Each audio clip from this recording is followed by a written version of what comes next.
How to Make Our Ideas Clear, by Charles Sanders Peirce, 1878.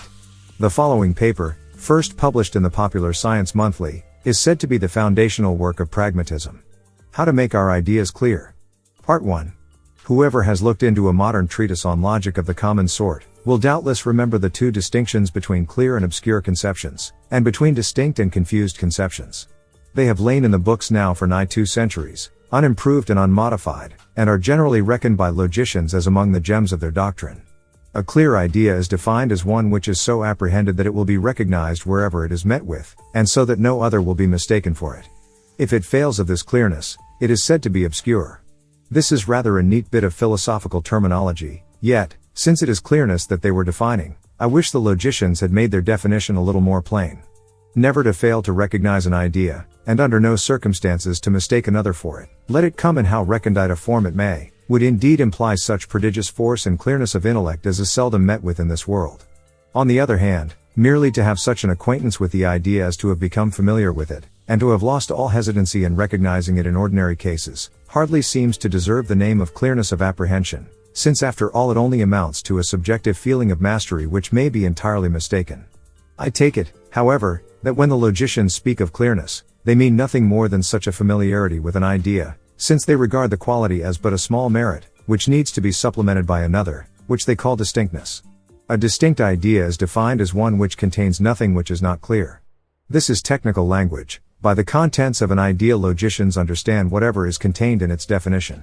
So that an idea is distinctly apprehended, according to them, when we can give a precise definition of it, in abstract terms. Here the professional logicians leave the subject, and I would not have troubled the reader with what they have to say, if it were not such a striking example of how they have been slumbering through ages of intellectual activity, listlessly disregarding the enginery of modern thought, and never dreaming of applying its lessons to the improvement of logic. It is easy to show that the doctrine that familiar use and abstract distinctness make the perfection of apprehension has its only true place in philosophies which have long been extinct, and it is now time to formulate the method of attaining to a more perfect clearness of thought, such as we see and admire in the thinkers of our own time. When Descartes set about the reconstruction of philosophy, his first step was to, theoretically, permit skepticism and to discard the practice of the schoolmen of looking to authority as the ultimate source of truth. That done, he sought a more natural fountain of true principles, and professed to find it in the human mind, thus passing, in the directest way, from the method of authority to that of a priori. As described in my first paper, self-consciousness was to furnish us with our fundamental truths, and to decide what was agreeable to reason. But since, evidently, not all ideas are true, he was led to note, as the first condition of infallibility, that they must be clear. The distinction between an idea seeming clear and really being so, never occurred to him. Trusting to introspection, as he did, even for a knowledge of external things, why should he question its testimony in respect to the contents of our own minds? But then, I suppose, seeing men, who seemed to be quite clear and positive, holding opposite opinions upon fundamental principles, he was further led to say that clearness of ideas is not sufficient, but that they need also to be distinct, that is, to have nothing unclear about them. For he did not explain himself with precision. What he probably meant by this was, that they must sustain the test of dialectical examination, that they must not only seem clear at the outset, but that discussion must never be able to bring to light points of obscurity connected with them. Such was the distinction of Descartes, and one sees that it was precisely on the level of his philosophy. It was somewhat developed by Leibniz. This great and singular genius was as remarkable for what he failed to see as for what he saw. That a piece of mechanism could not do work perpetually without being fed with power in some form, was a thing perfectly apparent to him, yet he did not understand that the machinery of the mind can only transform knowledge, but never originate it, unless it be fed with facts of observation. He thus missed the most essential point of the Cartesian philosophy, which is, that to accept propositions which seem perfectly evident to us is a thing which, whether it be logical or illogical, we cannot help doing. Instead of regarding the matter in this way, he sought to reduce the first principles of science to formulas which cannot be denied without self-contradiction, and was apparently unaware of the great difference between his position and that of Descartes. So he reverted to the old formalities of logic, and, above all, abstract definitions played a great part in his philosophy. It was quite natural, therefore, that on observing that the method of Descartes labored under the difficulty that we may seem to ourselves to have clear apprehensions of ideas which in truth are very hazy, no better remedy occurred to him than to require an abstract definition of every important term. Accordingly, in adopting the distinction of clear and distinct notions, he described the latter quality as the clear apprehension of everything contained in the definition. and the books have ever since copied his words. There is no danger that his chimerical scheme will ever again be overvalued. Nothing new can ever be learned by analyzing definitions. Nevertheless, our existing beliefs can be set in order by this process, and order is an essential element of intellectual economy, as of every other. It may be acknowledged, therefore, that the books are right in making familiarity with a notion the first step toward clearness of apprehension, and the defining of it the second. But in omitting all mention of any higher perspicuity of thought, they simply mirror a philosophy which was exploded 100 years ago. That much admired ornament of logic, the doctrine of clearness and distinctness, may be pretty enough, but it is high time to relegate to our cabinet of curiosities the antique bijou, and to wear about us something better adapted to modern uses. The very first lesson that we have a right to demand that logic shall teach us is, how to make our ideas clear, and a most important one it is, depreciated only by minds who stand in need of it. To know what we think, to be masters of our own meaning, will make a solid foundation for great and weighty thought. It is most easily learned by those whose ideas are meager and restricted, and far happier they than such as wallow helplessly in a rich mud of conceptions. A nation, it is true, may, in the course of generations, overcome the disadvantage of an excessive wealth of language and its natural concomitant, a vast, unfathomable deep of ideas. We may see it in history, slowly perfecting its literary forms, sloughing at length its metaphysics, and, by virtue of the untirable patience which is often a compensation, attaining great excellence in every branch of mental acquirement. The page of history is not yet unrolled which is to tell us whether such a people will or will not in the long run prevail over one whose ideas, like the words of their language, are few, but which possesses a wonderful mastery over those which it has. For an individual, however, there can be no question that a few clear ideas are worth more than many confused ones. A young man would hardly be persuaded to sacrifice the greater part of his thoughts to save the rest, and the muddled head is the least apt to see the necessity of such a sacrifice.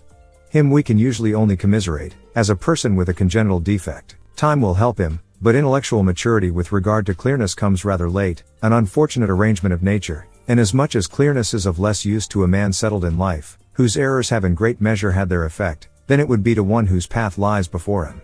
It is terrible to see how a single unclear idea, a single formula without meaning, lurking in a young man's head, will sometimes act like an obstruction of inert matter in an artery, hindering the nutrition of the brain, and condemning its victim to pine away in the fullness of his intellectual vigor and in the midst of intellectual plenty. Many a man has cherished for years as his hobby some vague shadow of an idea, too meaningless to be positively false. He has, nevertheless, passionately loved it, has made it his companion by day and by night, and has given to it his strength and his life, leaving all other occupations for its sake, and in short has lived with it and for it, until it has become, as it were, flesh of his flesh and bone of his bone, and then he has waked up some bright morning to find it gone, clean vanished away like the beautiful Melusina of the fable, and the essence of his life gone with it. I have myself known such a man, and who can tell how many histories of circle squarers, metaphysicians, astrologers, and what not, may not be told in the old German story. Part 2. The principles set forth in the first of these papers lead, at once, to a method of reaching a clearness of thought of a far higher grade than the distinctness of the logicians. We have there found that the action of thought is excited by the irritation of doubt, and ceases when belief is attained, so that the production of belief is the sole function of thought. All these words, however, are too strong for my purpose. It is as if I had described the phenomena as they appear under a mental microscope. Doubt and belief, as the words are commonly employed, relate to religious or other grave discussions. But here I use them to designate the starting of any question, no matter how small or how great, and the resolution of it. If, for instance, in a horse car, I pull out my purse and find a 5-cent nickel and 5 coppers, I decide, while my hand is going to the purse, in which way I will pay my fare. To call such a question doubt, and my decision belief, is certainly to use words very disproportionate to the occasion. To speak of such a doubt as causing an irritation which needs to be appeased, suggests a temper which is uncomfortable to the verge of insanity. Yet, looking at the matter minutely, it must be admitted that, if there is the least hesitation as to whether I shall pay the 5 coppers or the nickel, as there will be sure to be, unless I act from some previously contracted habit in the matter, though irritation is too strong a word, yet I am excited to such small mental activity as may be necessary to deciding how I shall act. Most frequently doubts arise from some indecision, however momentary, in our action. Sometimes it is not so.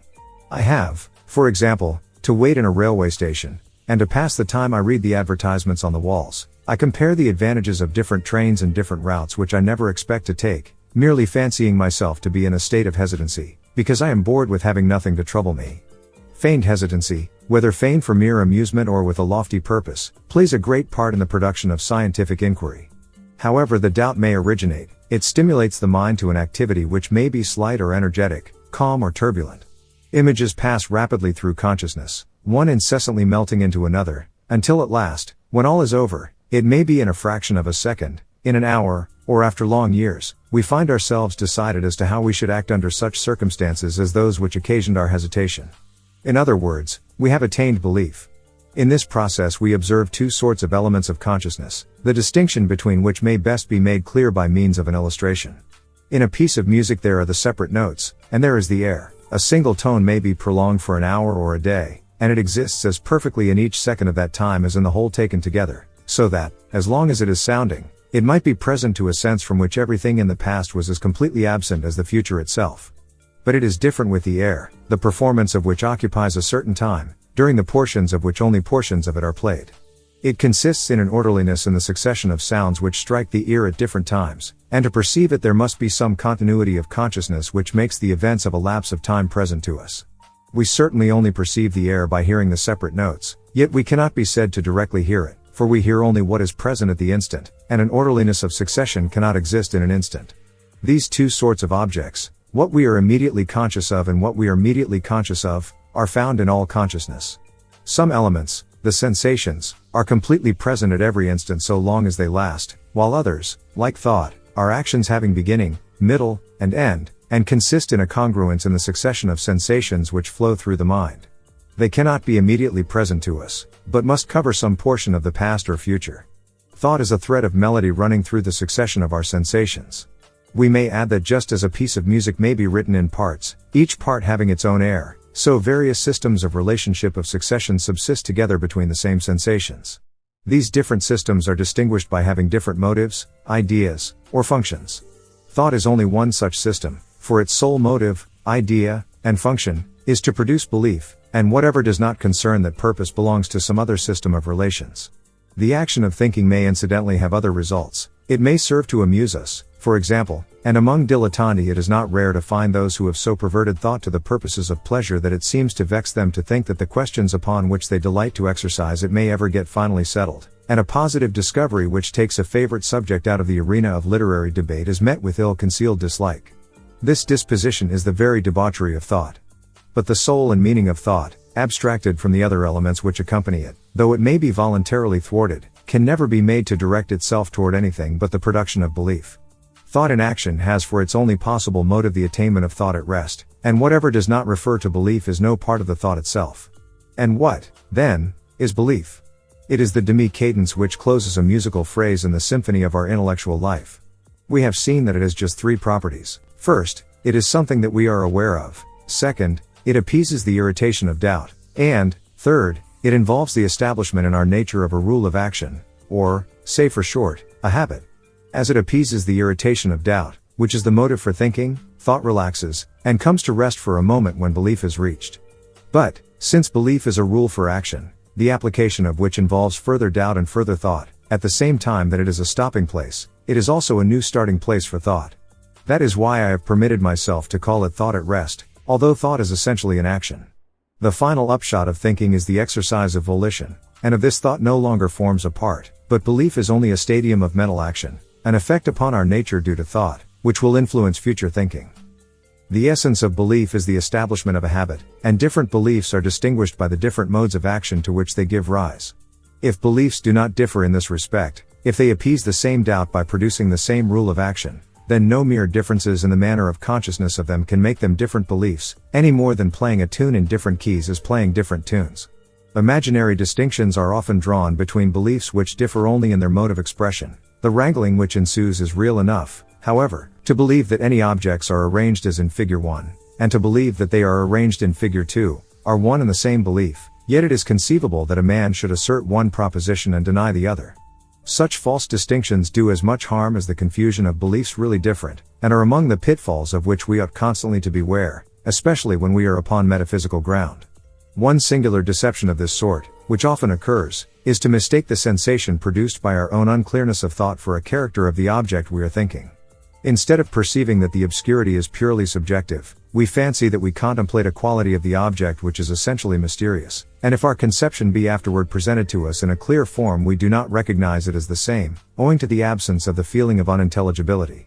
So long as this deception lasts, it obviously puts an impassable barrier in the way of perspicuous thinking, so that it equally interests the opponents of rational thought to perpetuate it, and its adherents to guard against it. Another such deception is to mistake a mere difference in the grammatical construction of two words for a distinction between the ideas they express. In this pedantic age, when the general mob of writers attends so much more to words than to things, this error is common enough.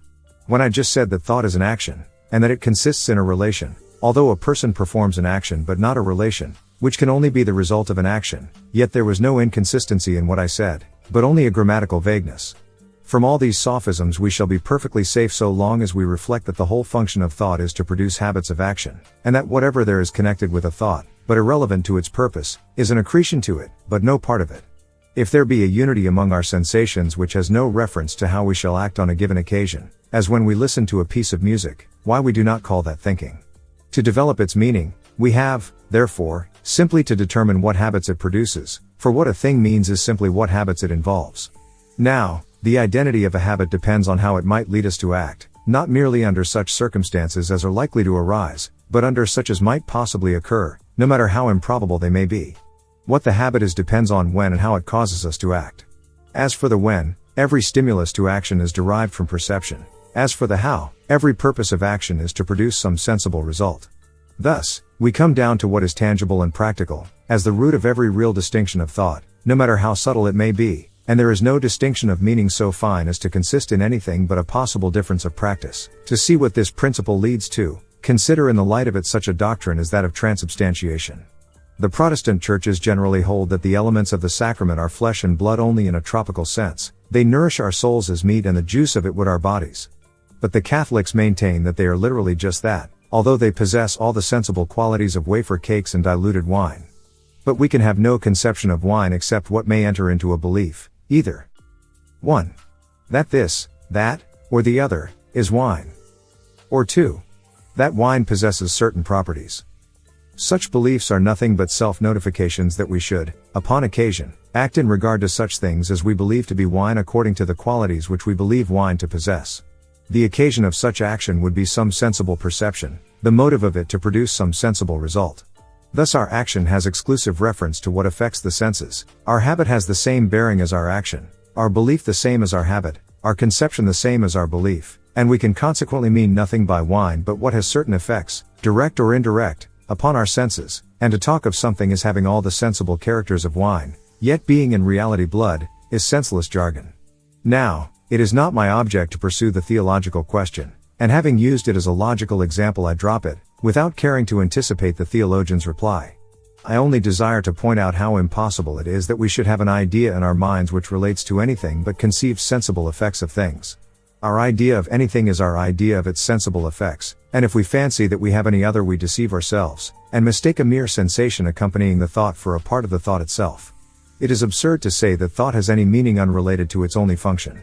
It is foolish for Catholics and Protestants to fancy themselves in disagreement about the elements of the sacrament, if they agree in regard to all their sensible effects, here or hereafter. It appears, then, that the rule for attaining the third grade of clearness of apprehension is as follows: consider what effects, which might conceivably have practical bearings, we conceive the object of our conception to have. Then, our conception of these effects is the whole of our conception of the object. Part 3. Let us illustrate this rule by some examples, and, to begin with the simplest one possible, let us ask what we mean by calling a thing hard. Evidently that it will not be scratched by many other substances. The whole conception of this quality, as of every other, lies in its conceived effects. There is absolutely no difference between a hard thing and a soft thing so long as they are not brought to the test. Suppose, then, that a diamond could be crystallized in the midst of a cushion of soft cotton, and should remain there until it was finally burned up. Would it be false to say that that diamond was soft? This seems a foolish question, and would be so, in fact, except in the realm of logic. Such questions are often of the greatest utility as serving to bring logical principles into sharper relief than real discussions ever could. In studying logic we must not put them aside with hasty answers, but must consider them with attentive care, in order to make out the principles involved. We may, In the present case, modify our question, and ask what prevents us from saying that all hard bodies remain perfectly soft until they are touched, when their hardness increases with the pressure until they are scratched. Reflection will show that the reply is this: there would be no falsity in such modes of speech. They would involve a modification of our present usage of speech with regard to the words hard and soft, but not of their meanings. For they represent no fact to be different from what it is, only they involve arrangements of facts which would be exceedingly maladroit. This leads us to remark that the question of what would occur under circumstances which do not actually arise is not a question of fact, but only of the most perspicuous arrangement of them. For example, the question of free will and fate in its simplest form, stripped of verbiage, is something like this: I have done something of which I am ashamed. Could I, by an effort of the will, have resisted the temptation, and done otherwise? The philosophical reply is, that this is not a question of fact, but only of the arrangement of facts. Arranging them so as to exhibit what is particularly pertinent to my question, namely, that I ought to blame myself for having done wrong. It is perfectly true to say that, if I had willed to do otherwise than I did, I should have done otherwise. On the other hand, arranging the facts so as to exhibit another important consideration, it is equally true that, when a temptation has once been allowed to work, it will, if it has a certain force, produce its effect, let me struggle how I may. There is no objection to a contradiction in what would result from a false supposition. The reductio ad absurdum consists in showing that contradictory results would follow from a hypothesis which is consequently judged to be false. Many questions are involved in the free will discussion, and I am far from desiring to say that both sides are equally right. On the contrary, I am of opinion that one side denies important facts, and that the other does not. But what I do say is, that the above single question was the origin of the whole doubt, that, had it not been for this question, the controversy would never have arisen, and that this question is perfectly solved in the manner which I have indicated. Let us next seek a clear idea of weight. This is another very easy case. To say that a body is heavy means simply that, in the absence of opposing force, it will fall. This, neglecting certain specifications of how it will fall, etc., which exist in the mind of the physicist who uses the word, is evidently the whole conception of weight. It is a fair question whether some particular facts may not account for gravity, but what we mean by the force itself is completely involved in its effects. This leads us to undertake an account of the idea of force in general. This is the great conception which, developed in the early part of the 17th century from the root idea of a cause, and constantly improved upon since, has shown us how to explain all the changes of motion which bodies experience, and how to think about all physical phenomena, which has given birth to modern science, and changed the face of the globe, and which, aside from its more special uses, has played a principal part in directing the course of modern thought, and in furthering modern social development. It is, therefore, worth some pains to comprehend it. According to our rule, we must begin by asking what is the immediate use of thinking about force, and the answer is, that we thus account for changes of motion. If bodies were left to themselves, without the intervention of forces, every motion would continue unchanged both in velocity and in direction. Furthermore, change of motion never takes place abruptly. If its direction is changed, it is always through a curve without angles. If its velocity alters, it is by degrees. The gradual changes which are constantly taking place are conceived by geometers to be compounded together according to the rules of the parallelogram of forces. If the reader does not already know what this is, he will find it, I hope, to his advantage to endeavor to follow the following explanation. But if mathematics are insupportable to him, pray let him skip 3 paragraphs rather than that we should part company here. A path is a line whose beginning and end are distinguished. 2 paths are considered to be equivalent, which, beginning at the same point, lead to the same point. Thus the 2 paths, ABCDE and AFGHE, are equivalent. Paths which do not begin at the same point are considered to be equivalent, provided that, on moving either of them without turning it, but keeping it always parallel to its original position, when its beginning coincides with that of the other path, the ends also coincide. Paths are considered as geometrically added together, when one begins where the other ends. Thus the path AE is conceived to be a sum of AB, BC, CD, and DE. In the parallelogram of figure 4 the diagonal AC is the sum of AB and BC, or, since AD is geometrically equivalent to BC, AC is the geometrical sum of AB and AD. All this is purely conventional. It simply amounts to this, that we choose to call paths having the relations I have described equal or added. But, though it is a convention with a good reason. The rule for geometrical addition may be applied not only to paths, but to any other things which can be represented by paths. Now, As a path is determined by the varying direction and distance of the point which moves over it from the starting point, it follows that anything which from its beginning to its end is determined by a varying direction and a varying magnitude is capable of being represented by a line. Accordingly, velocities may be represented by lines, for they have only directions and rates. The same thing is true of accelerations, or changes of velocities. This is evident enough in the case of velocities, and it becomes evident for accelerations if we consider that precisely what velocities are to positions, namely, states of change of them, that accelerations are to velocities. The so-called parallelogram of forces is simply a rule for compounding accelerations. The rule is, to represent the accelerations by paths, and then to geometrically add the paths. The geometers, however, not only use the parallelogram of forces to compound different accelerations, but also to resolve one acceleration into a sum of several. Let AB in figure 5 be the path which represents a certain acceleration, say, such a change in the motion of a body that at the end of 1 second the body will, under the influence of that change, be in a position different from what it would have had if its motion had continued unchanged, such that a path equivalent to AB would lead from the latter position to the former. This acceleration may be considered as the sum of the accelerations represented by AC and CB. It may also be considered as the sum of the very different accelerations represented by AD and DB, where AB is almost the opposite of AC, and it is clear that there is an immense variety of ways in which AB might be resolved into the sum of two accelerations. After this tedious explanation, which I hope, in view of the extraordinary interest of the conception of force, may not have exhausted the reader's patience, we are prepared at last to state the grand fact which this conception embodies. This fact is that if the actual changes of motion which the different particles of bodies experience are each resolved in its appropriate way, each component acceleration is precisely such as is prescribed by a certain law of nature, according to which bodies in the relative positions which the bodies in question actually have at the moment, always receive certain accelerations, which, being compounded by geometrical addition, give the acceleration which the body actually experiences. This is the only fact which the idea of force represents, and whoever will take the trouble clearly to apprehend what this fact is, perfectly comprehends what force is.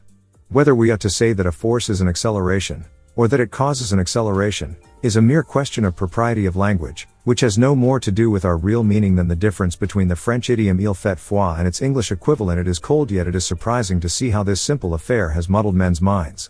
In how many profound treatises is not force spoken of as a mysterious entity, which seems to be only a way of confessing that the author despairs of ever getting a clear notion of what the word means.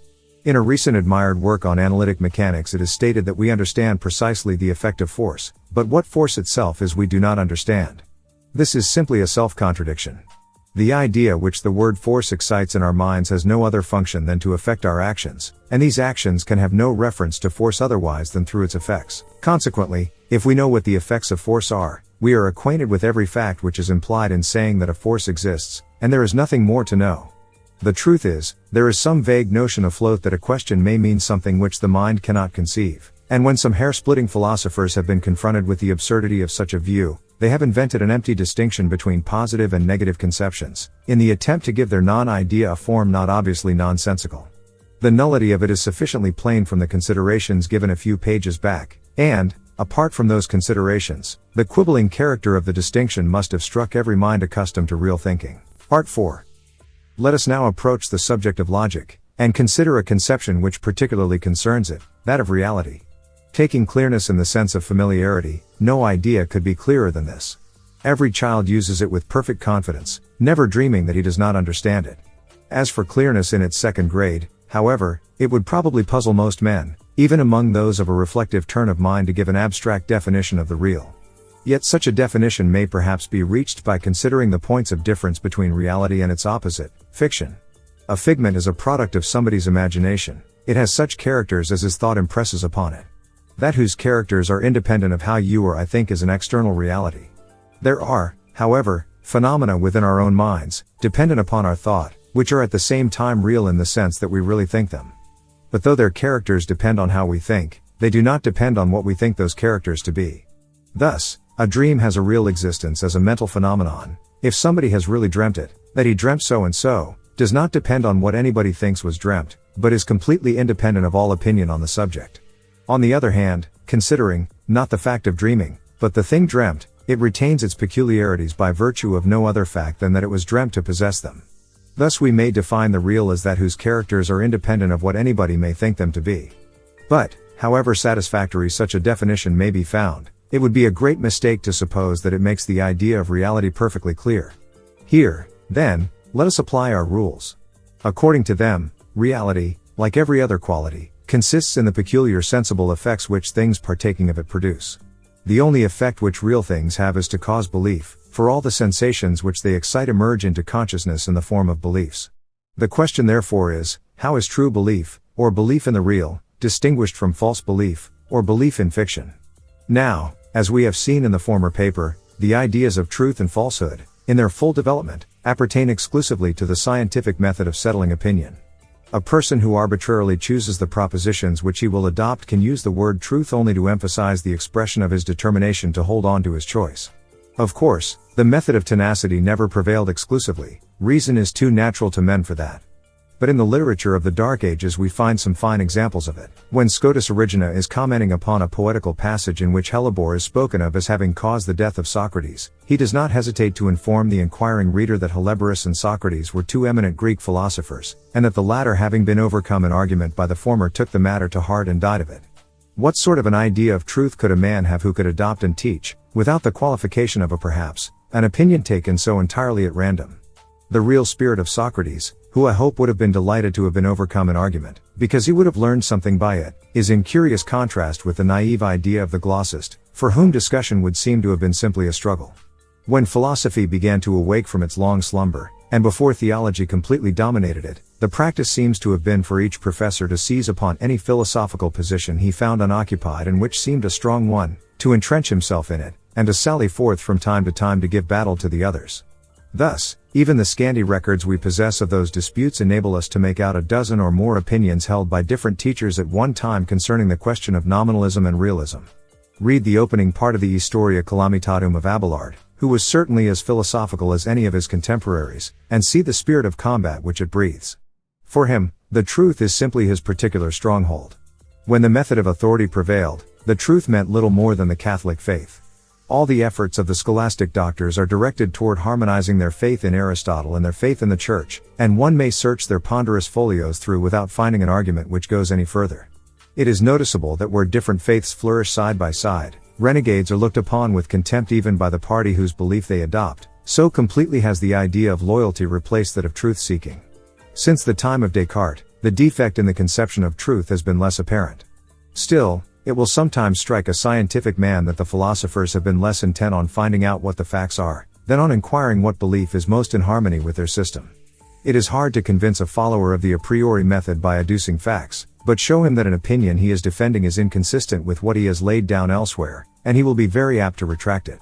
These minds do not seem to believe that disputation is ever to cease. They seem to think that the opinion which is natural for one man is not so for another, and that belief will, consequently, never be settled.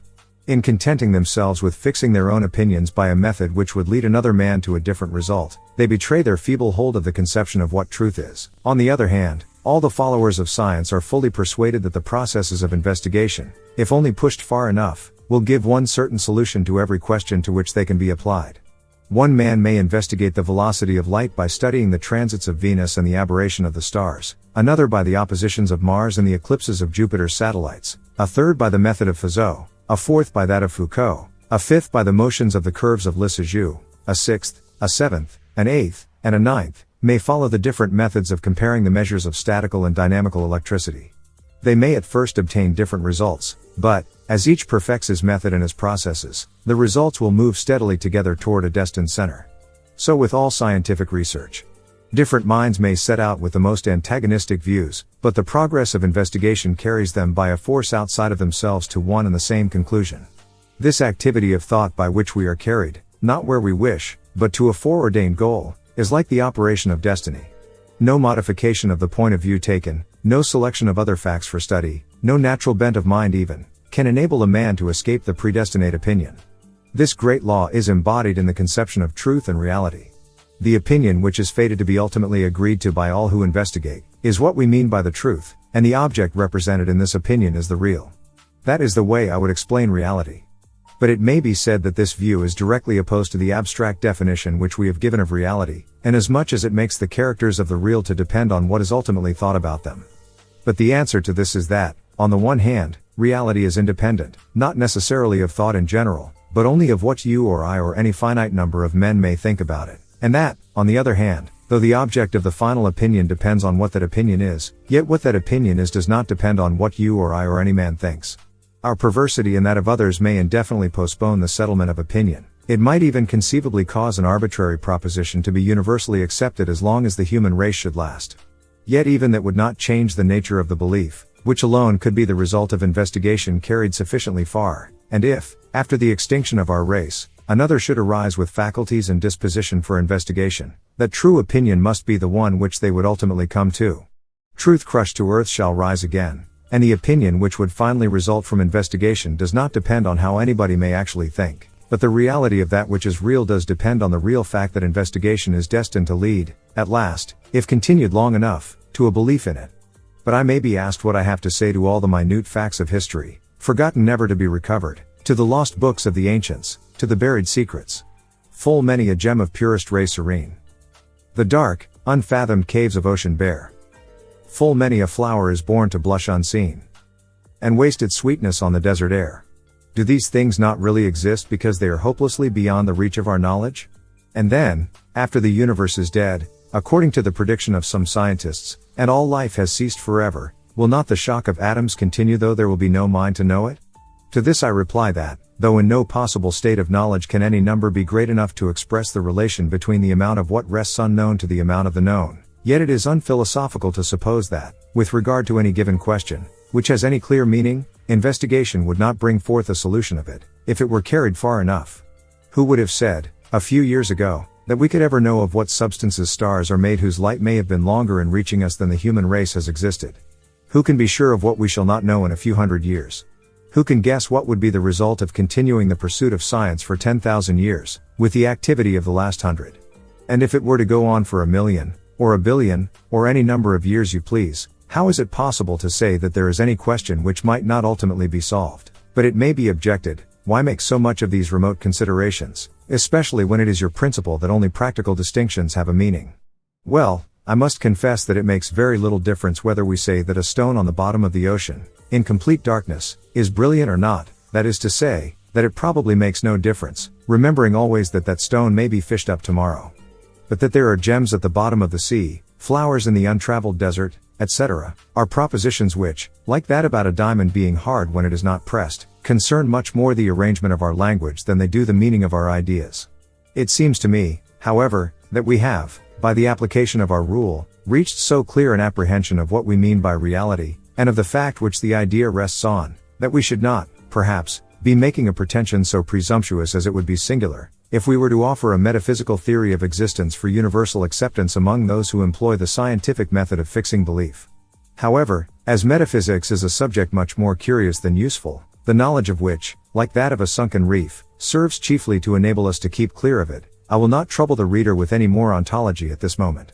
I have already been led much further into that path than I should have desired, and I have given the reader such a dose of mathematics, psychology, and all that is most abstruse, that I fear he may already have left me, and that what I am now writing is for the compositor and proofreader exclusively. I trusted to the importance of the subject. There is no royal road to logic, and really valuable ideas can only be had at the price of close attention. But I know that in the matter of ideas the public prefer the cheap and nasty, and in my next paper I am going to return to the easily intelligible, and not wander from it again. The reader who has been at the pains of wading through this month's paper, shall be rewarded in the next one by seeing how beautifully what has been developed in this tedious way can be applied to the ascertainment of the rules of scientific reasoning. We have, hitherto, not crossed the threshold of scientific logic. It is certainly important to know how to make our ideas clear, but they may be ever so clear without being true. How to make them so, we have next to study. How to give birth to those vital and procreative ideas which multiply into 1,000 forms and diffuse themselves everywhere, advancing civilization and making the dignity of man, is an art not yet reduced to rules, but of the secret of which the history of science affords some hints. End of paper.